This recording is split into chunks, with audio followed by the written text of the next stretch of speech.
Overcoming obstacles. Okay. Tell me what. Rolling. It's all about overcoming obstacles. When we first met Bob and Rod, Bob was Mr. Olympic and Mr. America. You're Okay. rocking. You gotta knock yourself. Shit, man, this is tougher than it seems. Yeah. We're doing fine. Yeah. Did he just lean forward into the camera? Is that Yeah, no, that's fine. Yeah. Okay, Count it's it Mr. Olympia and Mr. Universe. Okay. Okay. It's all about overcoming obstacles. When we first met Bob, he was Mr. Olympia and Mr. Universe. When we first met Rod, he was best-selling author in his own right. No, he wasn't. He was an international model in his own right. It doesn't. We don't have to hit them all. We just need. All I need is. I need the energy more than I need the. Okay. All right. Okay. Explain to me the kind of obstacles these guys have overcome. I mean, how successful are they? They're just a one-trick pony. No, they're extremely successful. Bob is Mr. Olympia and Mr. Universe. Rod is an international male model. The both of them combined together to have a best-selling book by Time Warner. They also have had a best-selling video that's out there as well, and they have just conquered the college university circuit. Okay. You know, one of the things that I think you must have happen to you when people call talk about booking them, they say, you know, Don, I'm thinking about maybe I want them on my college campus, but I'm concerned. I mean, I've got a 30,000 student body. Is this just going to attract a gay audience? I mean, if we put them on television, we're going to need to know that they do more than fill the house with the gay audience. Well, I can only relate one story to you, which I find fascinating. Let's start again just because I stepped on you. Explain the story. I can only relate one story to you, which I find fascinating, which I really think keys in on what they're all about. We went down to the University of Alabama, Birmingham, one of the most conservative places in all of America. And what we thought was going to be a one-trick pony indeed turned out to be something that was unreal. What happened was days before they arrived on campus, there was a tremendous amount of publicity that was going on during the campus and throughout the community. Front page of the local newspapers about them coming in, both sides of the coin, the controversy that really arose as a result of their performance. The night of the performance, there were 3 bomb threats. There was a tremendous amount of state troopers there and so on and so forth. When they came out, half the audience was totally for them. The other half of the audience was totally against them. By the first 15 minutes, they had completely made the audience full circle. By the end of the evening, the entire audience gave them a standing ovation. The next day in the paper, it was a complete turnaround. Nobody could believe what they did. They talk about human rights and diversity, and they talk about being real and overcoming everybody's obstacles. Obviously, this is all about money. In just a few sentences, you know, do Bob and Rod make you money? Do Bob and Rod make the people that hire them money? Absolutely. It's usually sold-out crowds. It's usually 160 campuses in a year-and-a-half time period, 2-year time period, which is an enormous amount of touring. They bring out people, and they continuously have a reputation in the marketplace where people want to continuously bring them back. I want you to say make money. Okay. Do Bob and Rod make money? Absolutely. They make money for everybody who brings them in. Good. What am I forgetting? That's good. Yeah, That's I good, mean, short, people that are watching this just want to hear that. You know, they want to. You've made a career of knowing what sells when it comes to personalities in the marketplace. What do you look for when you decide you're going to sign somebody to represent? The most important thing is whether or not we can draw a crowd. That's the most important thing, whether we can put seats in an audience. Second most important thing is whether these people have a lot to say or something worthwhile to an audience, controversial, a real opinionated. I mean, I don't know what you're looking for. That's exactly right. That's exactly right. Great, yeah. No, we're going to do it one more time. No, Controversial. Like Yeah, I but- saw Stuart's eyes but- go when I said controversial. It was like but that you take out. Okay. yeah, but I'd rather take it out in the editing room than, you know. All right, let's do it again. He's gonna give me notes now on a card. Rolling tape. You made a career of finding people that fill auditoriums that make money for presenters. What do you look for when you think about signing somebody to represent? Well, the most important thing is whether they're going to deliver. That's the key. The key is whether they can put people in seats in an audience, and whether they can deliver a message once they get there. Bob and Rod deliver that message and give standing room only audiences all over the country. What am I forgetting, guys?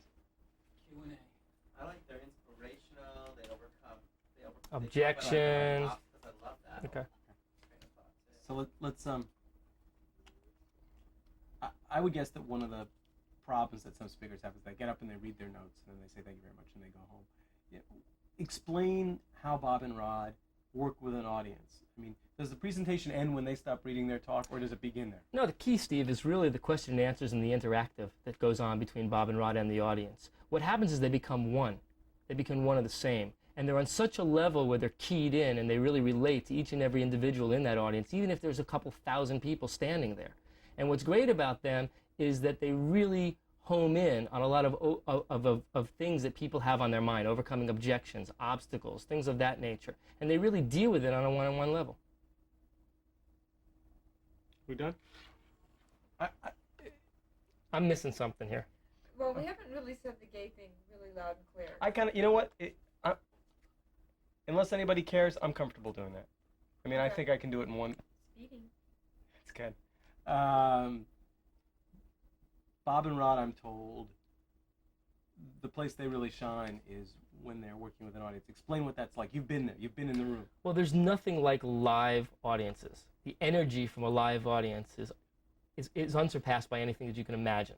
And what Bob and Rod do in a question and answer period is really get an audience rocking. The house really has a lot of energy. There's a lot of questions that people feel that it's hard for them to express. And what Bob and Rod do, which I've seen time and time again, is elicit a comfort level from a lot of people that allows them to say things that they normally wouldn't say except in the comforts of their own home.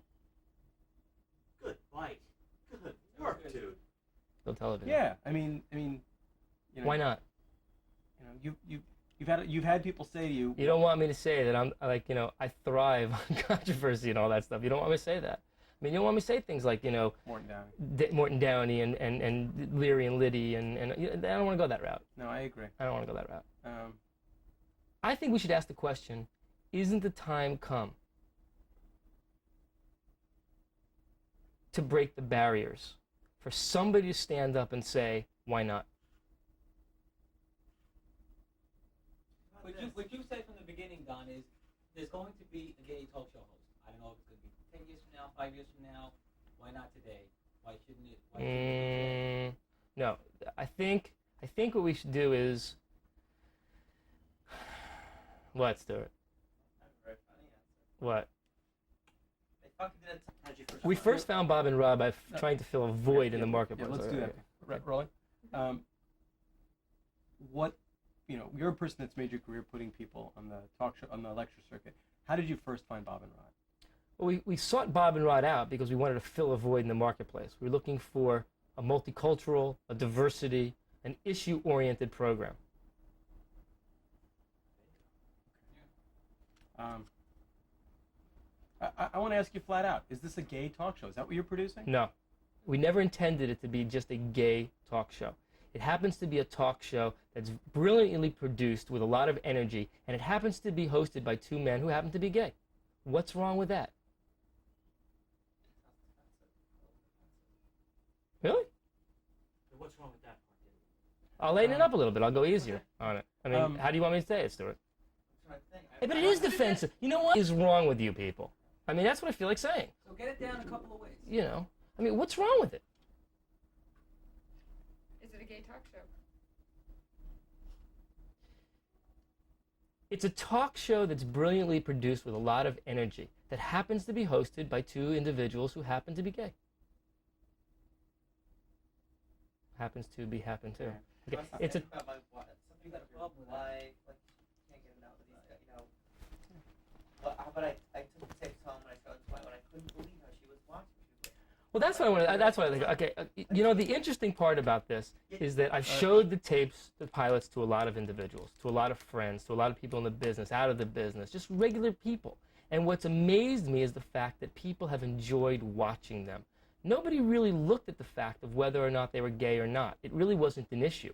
What was really an issue was whether it was fun, exciting, had a lot of energy, and whether the host could carry off a talk show. And I think Bob and Rod really show that they can. Yeah, they happen to be gay. So be it. I think that's pretty close.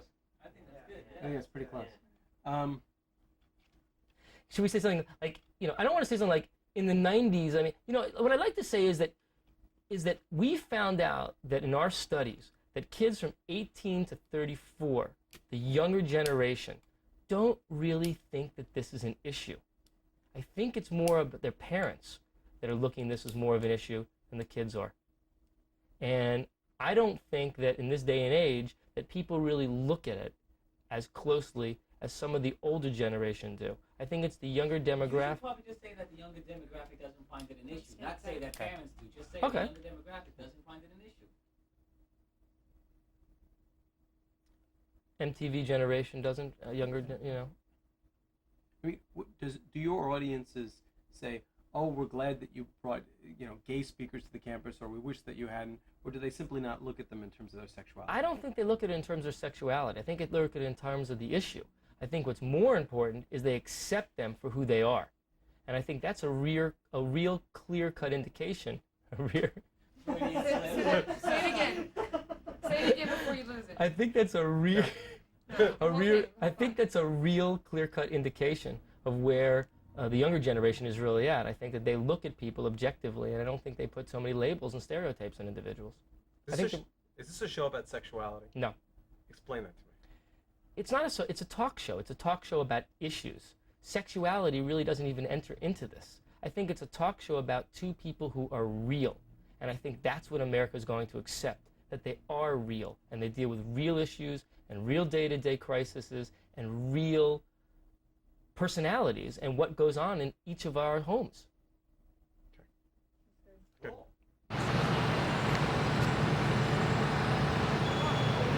Talk show. We're gonna compete with Oprah and with way. Donahue. Yeah. Okay. They'll be on like after them. You know what I mean? So, These two guys? Yeah, these guys. Yeah. So let me ask you this: you're watching, daytime. Your show's over. Right. You're flipping the channels. You see these two guys. What do you think? Well, I'll leave it on. I'll watch it. Definitely. Yeah. Definitely. Okay. Why? Well, because they're good looking for one, and it might be interesting. Okay. I'd want to see what they have to say first. Well, let me ask you this then. Okay. When you're watching TV in the Right. daytime, what are the things about hosts? Whether it's Sense of humor. Personality. A sense of humor. They have to have a sense of humor and compassionate. okay. That's what Yes. I look for. Compassion. And sense Not of that humor. belligerent. You're trying to get them to give me the answer. Give me the They answer. have That to kind be of thing. warm, Yeah. Definitely. sensitive, Okay. Would you say that again for me, please, Pam? Would you say? compassionate, warm, and sensitive. What do these guys look like to you? Warm, compassionate, sensitive, friendly, handsome, hunks. Can't wait to see them. Thank you very much, ladies. Okay. We've done pilots. We're going to do a talk show. And so we're asking, particularly young women, if you're changing channels during the daytime and you see these guys, would you watch and why?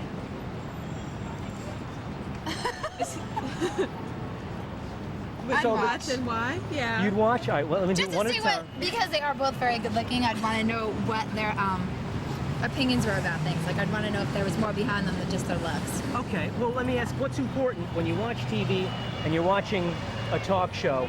What do you look for in a good host? I don't In know. general, It not depen- these guys necessarily. I don't know. Well, I don't. Just the topic of the whole conversation that's going on. Like, if it was very flighty or very fluffy, I wouldn't watch it. I would want to hear about something more interesting. So, for example, topics like welfare would be of interest? Yes. Okay. Well, when you watch other shows, do you see Ricky Lake at all? I've watched it very infrequently, like Okay. flipping the channels. Do you have any reaction to her at all? 'Cause I you hate it. You hate Ricky Lake. I just think it's very stupid. Okay. I think it insults people's intelligences, to tell you the truth. So tell me about qualities that are important to you. Clearly, it's not the light, fluffy stuff. Just something intelligent that would make me learn something or be interested in a topic, not someone screaming or yelling about things or having guests on that were ridiculous. Okay, thanks. You're welcome. Let me bug your friends. Oh, come on. We have to go. Oh, 1 second. That's all it's take. Yeah, we have to go. Just one quick question. Okay. All right. So you're flipping through the channels, and you happen on these guys. Would you watch and why? I'd watch for a couple seconds to see what the show's about. But they would get your attention? Yeah. And why is that? Just because I hadn't seen them before. Okay, thanks. Okay. Me? Actually, now tell me what you think about these guys. I think it's cool that they're doing that. You know, they don't let what other people Wait a minute. Okay. Let me ask you this. You recognize these two guys? Yeah, I Where see them did- on Ricky Lake. Okay. What did you think about them? I think it was real cool that they didn't let what other people thought get to them, and they went on for what they thought. And a lot of people are different. A lot of people, they go by what other people think, and if they don't like what other people, they're always afraid of what other people think, and they don't do what they really want in their heart. Well, let me ask you this. We just did a pilot for a talk show that's going to go on after Ricky Lake with these guys as hosts. What do you think about that? That's good. That's good. It's gonna get a lot of different audience. You're gonna have a wide variety of people watching the show. That's good. Well, what did you think about these two guys? Do you think they'd be good hosts, and why? Yeah, they're gonna be. I don't look so good right now. Okay. They're gonna be good. They're gonna be good as hosts because it's different than other hosts. It's not like regular boring type. Oh yeah, the same shows every week. You see it. The wife who took the sister's husband or whatever. Like that. This is gonna be different. That's very good. That they have something different. Well, thank you. So would you watch it? Yeah, I'd watch Tell me it. that in words. I would watch it because it's gonna be like a different show and everything. People are gonna be like, it's something different, and I don't want to watch the same boring thing. So it'd be something different. Yeah, I want to watch it. I would watch it. I'd get all my friends to watch it too. I'll watch it. Great. These guys. Oh, sorry. I get It's all right. Two guys. We're asking people. You were flipping through the channels during the daytime, and you saw these guys. What's your reaction? Would you watch? Why? What did they do? It's a talk show. Oprah or Ricky Lake. Yeah, it'd be coming on like after Ricky Lake, Right. or after Oprah. Oh, and these guys would be the That's hosts? right. And what's different is there's two hosts now, and Yeah. they're guys, and they're young guys. So we're trying to ask young women who typically watch TV at that time, Uh-huh. what would be your reaction if this was a new show that came on? What would you think? I think it would be, I think it would be pretty cool, I guess. Two guys, instead of women, I think. It would just depend on if they were funny or nice, or, I don't know, if they had interesting people on the talk show. Okay, I would so definitely- what kind of things, when you look at these guys and you're looking at someone who'd be good on TV, what are important characteristics if you were to watch TV from a host? That they would be funny, that they would be like caring and not kind of making fun of their guests. I don't like how people kind of like, they have guests on and they have like these weird people and then they just make fun of them kind of like mockingly. That makes me feel sad. I don't And what like was that. your initial reaction when I showed you the photograph? What'd you think of them? Pretty good looking guys. Yeah? Yeah? Okay. Is this guy married? They're married to each other. Are they? Seriously. Yeah. Oh, did I see them on the Ricky Lake show actually? Would you do me a favor? Yes, Yeah, you did. I Would you did. please tell me that? I saw him on I saw him on the Ricky Lake show. once again because I was talking. Okay, I saw him on the Ricky Lake show. And what did you think? I thought they were great. They were really nice and awesome, and they had like this kind of spunky personality, and they were fun. And would they make good talk show hosts? Absolutely. Okay, wonderful. Thanks. Absolutely. Bye bye. All right, bye-bye. Have a good day. Yeah? Would you watch them? It depends on what the show is about. It's a talk show. They'd be doing things like welfare. There's too many talk shows, but I'd probably watch for the first time to see how it was. Thank you. Yeah. We've got something different. It's two guys and they're young, and we're hoping, we're wondering, if you were flipping through the channels during the daytime and you saw these guys, would you stop and watch? And why? Probably.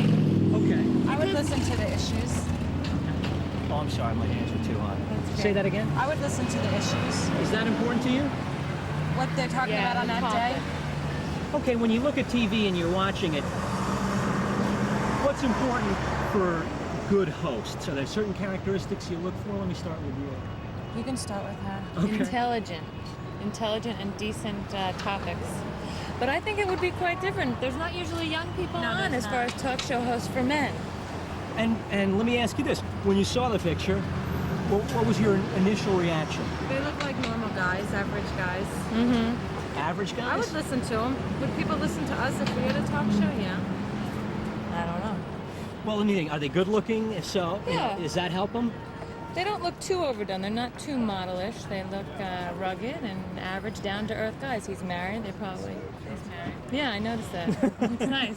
That's nice. It's important. Thank you. Okay, good luck. All right, bye-bye. Think you would watch them? Because of how they look? Yeah. No. So if you were flipping through the channels and you saw these two guys on, why would you either stop or not stop? I would just stop to check out a new show, but not because of how they looked. Because one of the things we think is that there's a lot of older, not very handsome guys that are doing talk shows, or there's women. But no one's really put on two kind of really good-looking guys. Well, I don't think that should make a difference. Okay, thanks. Watch them. Because they gay, right? But I don't have, first of all, I don't have nothing against gays. And I think it would be kind of interesting, you know, to talk about some topics. So, if you're flipping through the channels and you saw them there, why would you stop to watch it? Because you wouldn't know they were gay right away. First I would see if it looks interesting, and then if it does, I would keep it there. It's just like watching like Oprah Winfrey. She's a nice person, but all her topics are not too great. So, if you're flipping through the channels, what would catch your eye, do you think?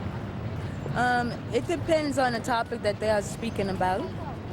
Okay, great, thanks. Uh-huh. If you were flipping through channels, would you stop and watch these guys? They had nice accents, yes, I'm sure I probably would. What do they have to say? They talk about different issues of the day. It'd be kind of like an Oprah or a Ricky Lake show.